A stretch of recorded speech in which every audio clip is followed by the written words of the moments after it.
Selamat pagi, Sotiotu Namo Buddhaya.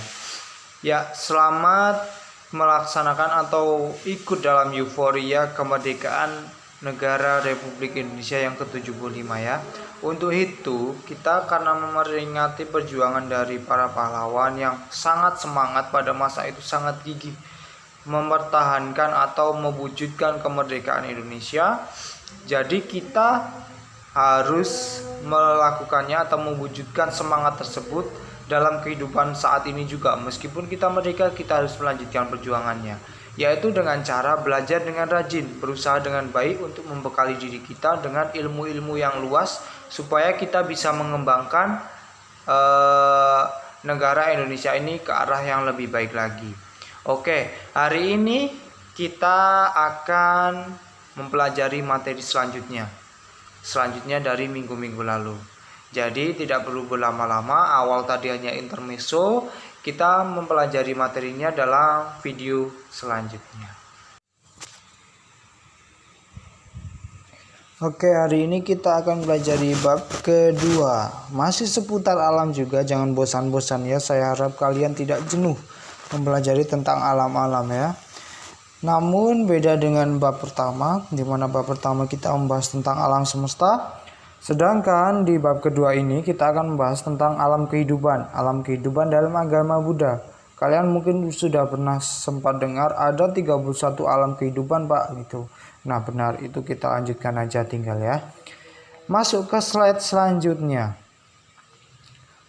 Pengertian alam kehidupan. Alam kehidupan merupakan tempat berdiamnya makhluk-makhluk yang memiliki kesadaran. Kesadaran setiap makhluk di alam kehidupan ini berbeda-beda.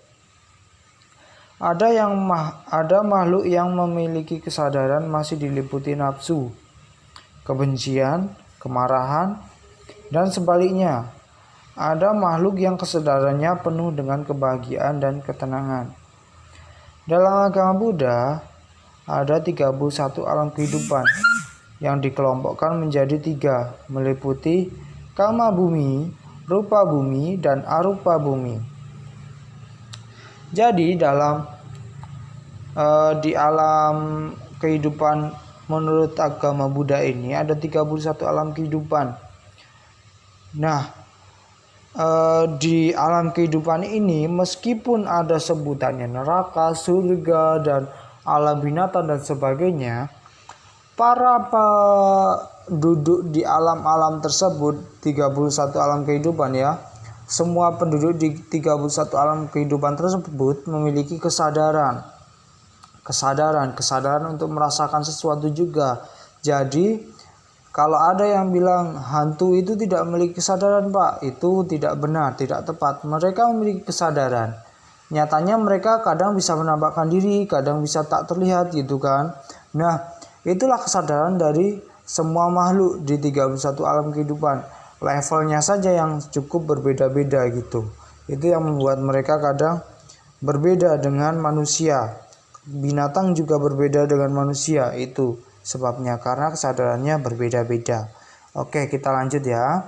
Di pertemuan hari ini kita hanya akan mempelajari tentang awal-awalnya saja. Untuk beberapa alam kehidupannya kita akan mempelajari di minggu depan. Oke ya.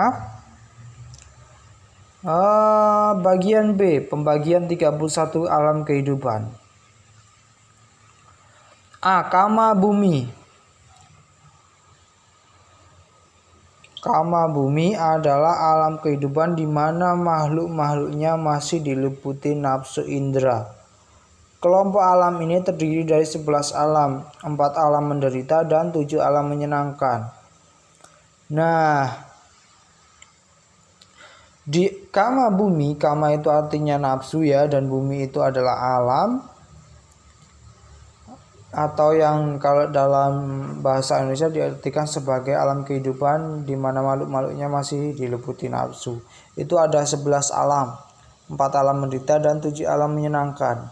Apa saja itu kita bisa pelajari minggu depan itu ya. Kita masuk ke slide terakhir untuk pertemuan hari ini. Nah, ini pembagian dari kamaloka. Kalau dalam bahasa Pali bisa diganti dengan loka atau bumi untuk kata alam ya. Sedangkan untuk kama atau nafsu masih nggak ada penggantinya, hanya satu-satunya itu aja. Nah, itu 7 sugati atau alam bahagia. Ada 6 dewa loka atau alam dewa atau alam surga, dan manusia bumi atau manusia loka atau alam manusia. Nah, ini tabel yang cukup lengkap. Itu ada 6 alam surga dengan lama kehidupannya. Paranimitasawati, Nimanarati, Tusita, Yama, Tawatim, Sacatumara. Jika ini adalah kelompok-kelompok atau kelas-kelas dari surga ya. Surga yang paling tinggi itu dengan masa hidup 16.000 tahun. Sepertinya 16.000 tahun ya. Kemudian untuk TS ini saya sebenarnya kurang paham, nanti saya cari tahu terlebih dahulu itu ya. Kemudian manusia alam atau alam manusia. Kenapa di situ tertulis tak terbatas? Di sini maksudnya adalah kalau semisal manusia memiliki umur yang panjang, maka tidak ada batasan. Harus 60 tahun dia harus meninggal, nggak ada limit kayak gitu ya, nggak ada batasan seperti itu.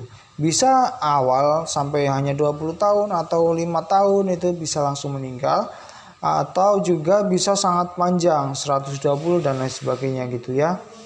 Nah, sedangkan 4 dugati atau alam menderita ada Asuroyani, Petayoni, Tiracana Yoni, Niraya. Niraya ini adalah neraka mungkin ya. Nanti kita pelajari lagi. Asurayoni ini adalah alam-alam untuk kotor, makhluk-makhluk yang memakan kotoran-kotoran seperti itu. Untuk Petayoni ini adalah alam hantu. Tiracana Yoni ini adalah alam rendah atau binatang. Kemudian ada Niraya ini adalah neraka. Tak terbatas juga, tergantung dia hidupnya berapa tahun gitu ya. Oke, untuk pertemuan hari ini, itu di bawah ada ya, tahun surgawi. Nah, itu di keterangannya ada, maaf saya kurang melihat tadi. Ada TS atau tahun surgawi.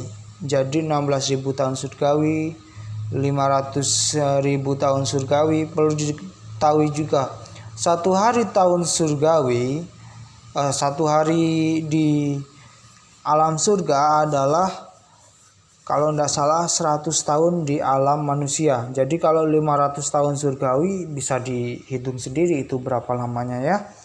Oke, jadi pertemuan hari ini saya sudahi dalam video ini ya. Dan kalau ada sesuatu yang mau ditanyakan bisa dilanjut ke WA group ataupun ke Zoom nanti ya. Oke, jadi saya akhiri. Selamat siang, Namo Buddhaya.